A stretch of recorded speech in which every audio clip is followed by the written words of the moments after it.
उसके बाद आओ सब लोग कां लड़ते रहो और सब उस पे देखो सी आ गया एनआरसी आ गया वक्फ बोर्ड आ गया। मैं आपसे संशोधन कर रही है ना भाई, संशोधन इसलिए किया जा रहा है और उत्तर प्रदेश किया जा रहा है संशोधन। मौलाना जवाहरलाल नेहरू को यह ख्याल आया कि तुष्टीकरण और मार्क्सिज्म का एक्सट्रीम स्टेप क्या होगा, तो ये वक्फ एक्ट इंट्रोड्यूस किया गया 1954। पंडित नेहरू मैंने मौलाना जानबूझ के बोला है, मैंने जानबूझ के मौलाना बोला, जैसे मुल्ला मुलायम कहते हैं तो मैंने मौलाना नेहरू बोला। आपने बाबरी मस्जिद में उलझा के रखा, उससे पहले शाहबानों में उलझा के रखा, उसके बाद सुनना पड़ेगा, उसके बाद आरएसएस और बीजेपी के विरोध में उलझा के रखा, और उसके बाद सीए और एनआरसी में उलझा के रखा, उसके बाद रोहिंग्या में उलझा के रखा। ये है सच्चाई, समझ में आया आपको अनुराग गुजरिया? ऑब्जेक्शन को अपने जेब में रखे। मैं कहता हूं, मैं जानबूझ के मैंने कहा है। इनके आजम खान 7,000 करोड़ रुपए की उत्तर प्रदेश में की जमीन हथिया के बैठे हुए थे, 4,000 करोड़ की जमीन सरकारी थी, योगी आदित्यनाथ जी ने वापस ली, ऑडिट करवाया यूपी में पहली बार। झूठ नहीं बोल रहे हैं, ऑन रिकॉर्ड है। दोस्तों नमस्कार, स्वागत है आप सभी का। आप देख रहे हैं एसके डिबेट। वक्फ बोर्ड की मनमानी पूरे देश में जारी है। मनमानी इसलिए क्योंकि वक्फ बोर्ड जहां चाहता है वहीं पर अपना दावा ठोक देता है। कहीं पूरे के पूरे गांव पर अपना दावा ठोक दिया गया, कहीं सैकड़ों साल पुराने मंदिर पर अपना दावा ठोक दिया गया। वक्फ बोर्ड ने तो नई संसद और दिल्ली के एयरपोर्ट को भी अपनी संपत्ति बता दिया है, लेकिन मोदी सरकार ने इस मनमानी पर लगाम लगाने की ठान ली है। वक्फ बोर्ड से जुड़ी जेपीसी रिपोर्ट संसद में पेश हो गई है। रिपोर्ट के पेश होते ही विपक्ष ने जोरदार हंगामा करना शुरू कर दिया। विपक्ष ने तो यहां तक कह दिया कि सरकार वक्फ बोर्ड की संपत्ति छीनने की साजिश कर रही है। कांग्रेस अध्यक्ष मल्लिकार्जुन खड़गे ने इस रिपोर्ट को फर्जी बताते हुए मानने से ही इनकार कर दिया है।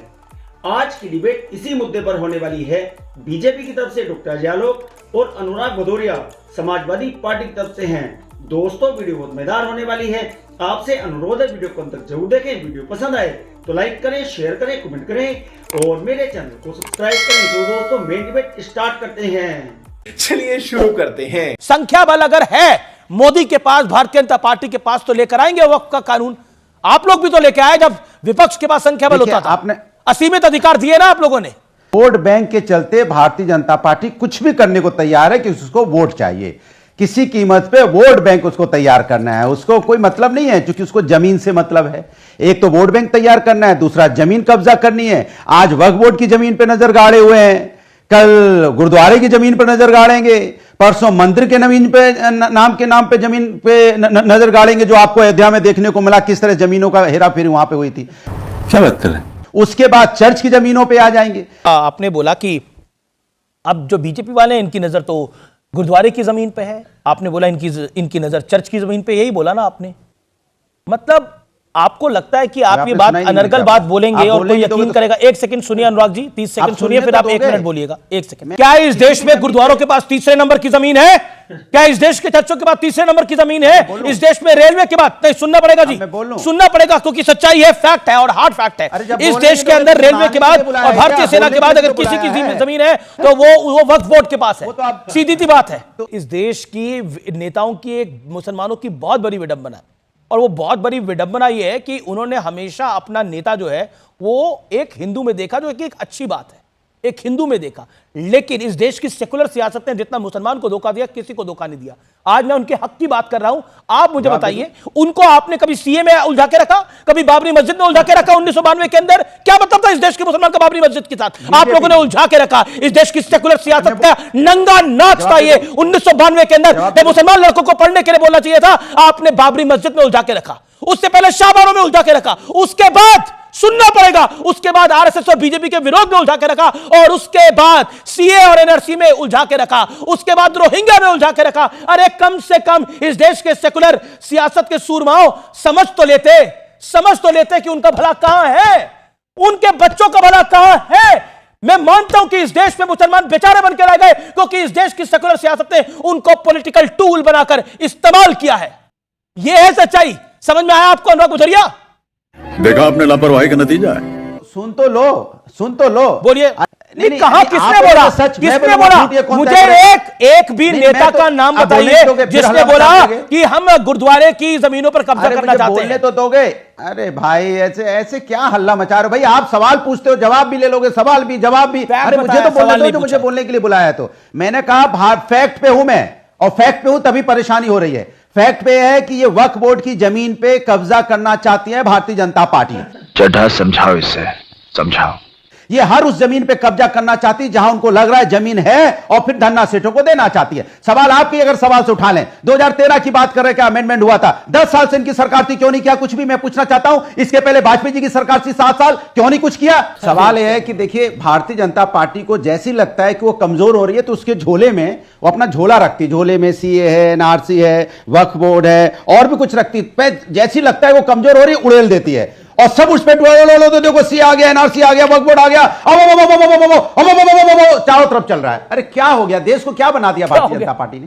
ये क्या है? समय समय पे लाके धर्म के नाम पे राजनीति करना, धर्म के नाम पे लाके ये शतरंज की तरह ये गोटियां लाके बिछे देते हैं। उसके बाद आओ सब लड़ो, काव लड़ते रहो और लड़ने के जो असली मुद्दे वो मुद्दे गौर हो जा रहे हैं कि भारतीय जनता पार्टी ने उलझा के रखा हुआ है। कभी मंदिर के नाम पे उलझाया, मस्जिद के नाम पे उलझाया, चर्च के नाम पे उलझाया, कभी पूरे धर्म के नाम पे पूरे देश को उलझा के रखा हुआ है। जिसने बाबरी भारतीय जनता पार्टी की सरकार जब से आई देश के अंदर में धर्म के नाम पे राजनीति करती है, विकास की राजनीति नहीं करती है, ना युवाओं के बारे में बात करती है, ना समाज को आगे ले जाने की बात करती है, ना देश को मुझे एक बात बताइए, धर्म के नाम पे उलझा। मुझे एक बात बताया, मैं शेयरिंग का टेप रिकॉर्डर बंद करो ना, क्या ये बकबक करते रहेंगे ये फालतू में? गजब बेइज्जती है। देखिए, जेनेसिस समझिए अमित, सबसे पहले जेनेसिस समझिए। ये लोग संविधान की कसमें खाते हैं, संविधान खटाखट, बहुत लोग संविधान तो पॉकेट में ही लेके चलते हैं। संविधान में जब संविधान बना, क्या बाबा साहब ने संविधान में वक्फ को रखा था? नहीं रखा था। क्या थी ये चिड़िया? कोई चिड़िया नहीं थी। मौलाना जवाहरलाल नेहरू को ये ख्याल आया कि तुष्टीकरण और मार्क्सिज्म का एक्सट्रीम स्टेप क्या होगा, तो ये वक्फ एक्ट इंट्रोड्यूस किया गया 1954 में। पंडित नेहरू, नहीं एक त्रुटि है, मैं माफ करिए रोक रहा हूं। आपने नहीं, मौलाना नेहरू तुष्टीकरण है ये, तुष्टीकरण इसलिए मैंने मौलाना कहा। भाषा शैली भारतीय जनता, मैंने मौलाना जानबूझ के बोला है, मैंने जानबूझ के मौलाना बोला, जैसे मुल्ला मुलायम कहते हैं तो मैंने मौलाना नेहरू बोला। भाई मैंने मौलाना नेहरू जानबूझ के बोला क्योंकि लाने की जरूरत नहीं थी और ये जानबूझ के लेके आए, ये जानबूझ के लेके आए। बीच में बोलेंगे, निरंतर बोलते हैं, ऐसे नहीं चलेगा। ओके, आपका ऑब्जेक्शन है, मैंने वो ऑब्जेक्शन पहुंचा दिया। ओके, अजय आलोक, ऑब्जेक्शन को अपने ये जेब में रखे। मैं कह रहा हूं, मैं जानबूझ के मैंने कहा है। गजब बेइज्जती है। किसी इस्लामिक देश में वक्फ नहीं है, एक हिंदुस्तान छोड़ के। क्या जरूरत थी इसकी? कोई जरूरत नहीं थी। 64 में आपने इसे स्ट्रेंथन किया, 81 में स्ट्रेंथन किया, 84 में स्ट्रेंथन किया, 95 में तो आपने हद ही पार कर दी, सेक्शन 40 इंट्रोड्यूस कर दिया इस वक्त में। मतलब रुमाल पे कपड़ा डाला, वो जमीन मेरी। अभी देखिएगा आपके डिबेट में लोग आएंगे, कहेंगे जो नया पार्लियामेंट बना है वो भी वक्फ का है, ताजमहल वक्फ का है, ये तो कोर्ट कह चुका है। अति कर दिया। अब ये आइए वक्फ की जेनेसिस समझिए, वक्फ क्या है? वक्फ से आम मुसलमानों को क्या फायदा है? अंडा। आम मुसलमानों की जमीन हड़पता है वक्फ, गरीब मुसलमानों की जमीन हड़प लेता है वक्फ। बात तो सही है। अगर किसी मुसलमान दंपत्ति को बच्चा नहीं है, वो अपनी संपत्ति अपने भतीजा भतीजी किसी को देना चाहते हैं तो नहीं, वक्फ, उनकी संपत्ति वक्फ में चली जाएगी। ऐसे ऐसे नियम बनाए हुए इस वक्त में। संशोधन क्यों नहीं होना चाहिए भाई? जिसको मनाएगा वो जमीन उठा लेगा। आप अपील भी नहीं कर सकते हैं, वक्फ के ट्रिब्यूनल में ही जाइए, हाईकोर्ट में चैलेंज आप नहीं कर सकते हैं। क्यों नहीं संशोधन करेंगे इसमें? दूसरी बात, ये वक्फ चला कौन रहा है? पूरे देश में सेंट्रल वक्फ बोर्ड, शिया सुन्नी को छोड़ के प्रदेश को मिला दीजिए, 30 वक्फ बोर्ड है। इसका हैंडलर कौन है? कभी आपने लिस्ट देखा है 30 वक्फ बोर्ड सेंट्रल शिया सुन्नी का? इसके हैंडलर वही 200 मुसलमान नेता हैं जिनके पास ये पूरी वक्फ की संपत्ति। जो रो रहे हैं आपके, नियम यह है कि 30 साल से ज्यादा लीज पे आप नहीं दे सकते हैं। वो रो रहे हैं क्योंकि उनकी जमीन छीनी जाएगी। असुद्दीन ओवैसी 3000 करोड़ से ज्यादा के वक्फ की जमीन हैदराबाद में कब्जा करके बैठे हुए, मॉल बन रहा है उस पर। मॉल चैलेंज नहीं कर सकते आप। इनके ये आजम खां 7000 करोड़ रुपए की उत्तर प्रदेश में वक्फ की जमीन हथिया के बैठे हुए थे। 4000 करोड़ की जमीन उस पर सरकारी थी, योगी आदित्यनाथ जी ने वापस ली, ऑडिट करवाया यूपी में पहली बार। झूठ नहीं बोल रहे हैं, ये ऑन रिकॉर्ड है, ऑन रिकॉर्ड बोल रहा हूं। जब नहीं पता जाकर पता कीजिए, पहली बार यूपी में वक्फ का ऑडिट हुआ। उसके बाद आइए, चलिए जरा मुंबई, सारे मुसलमान नेताओं ने ये वक्फ की जमीन हथिया के उस पर कुंडली मार के बैठे हुए हैं, इसलिए यही चिल्ला रहे हैं। आम मुसलमानों को कोई मतलब नहीं है। यही नहीं, अभी और सुनिए, 8,72,000 एकड़ जमीन कैसे आ गई भैया? 321 अचल और 16,713 चल संपत्तियां कहां से आ गई? सबसे पहले आता है, सबसे ज्यादा जमीन उत्तर प्रदेश में, फिर बंगाल में है। ये कहां से जमीनें आ गई? अगर ये जमीन किसी की नहीं है, कोई क्लेम नहीं करता है, सिर्फ दान से वक्फ को मिल गया, इतना दान मिल गया है, ये जमीन हड़पा गया है। इसमें आधी संपत्ति सरकारी संपत्ति है, काफी संपत्ति गरीब मुसलमानों की संपत्ति तो है। आपकी सरकार क्या कर रही थी? कोई बच्चा नहीं है तो सरकार क्या कर रही थी? मैं आपसे वही तो सरकार कर रही है। संशोधन कर रही है ना भाई, संशोधन इसलिए तो किया जा रहा है, और उत्तर प्रदेश में इसीलिए तो किया जा रहा है संशोधन, जितने सताए हुए हैं उनका हक वापस मिल सके। कितने साल से, गुजरात में इसलिए कितने साल से, अरे क्यों अरे बीच में आपकी बोलते हैं, सरकारें हमें क्या क्या कर रही थी? मैं मतलब आपसे है? सवाल पूछना इस आदमी चाहता को हूं। अभी तक आप बोलना सबसे चाहिए, बोले, आपको आपको मैंने मैंने मौका मौका दिया, आप सबसे ज्यादा बोले, शांत रहिए आप। ओके, मैं कह रहा हूं कि वक्फ में जो हम जमीनें हड़पी हैं सरकारी संपत्ति, अब बताइए 1400 साल पहले इस्लाम आया, अब 1500 साल पुरानी मंदिर पे क्लेम कर दिया कि ये वक्फ की संपत्ति है। तमिलनाडु में 14 के 14 गांव क्लेम कर लिए हिंदुओं के। तो इस गरीब मुसलमानों को लखनऊ में 1000 केसेस हैं जिनके बच्चे नहीं हुए, उनका घर संपत्ति कब्जा कर लिया वक्फ वालों ने। देखा दोस्तों, आपने डॉक्टर यालोव और अनुराग भदौरिया दोनों को सुना। आप किसकी बात से सहमत हैं? दोस्तों, वीडियो को लास्ट तक देखने के लिए दिल से धन्यवाद। और वीडियो के बारे में आपकी क्या राय है कमेंट सेक्शन में कमेंट करके बताएं। और अगर वीडियो पसंद आई हो तो लाइक करें, शेयर करें, कमेंट करें और मेरे चैनल को सब्सक्राइब करें। तो दोस्तों, मिलते हैं अगली वीडियो में। जय हिंद, वंदे मातरम, जय श्री राम।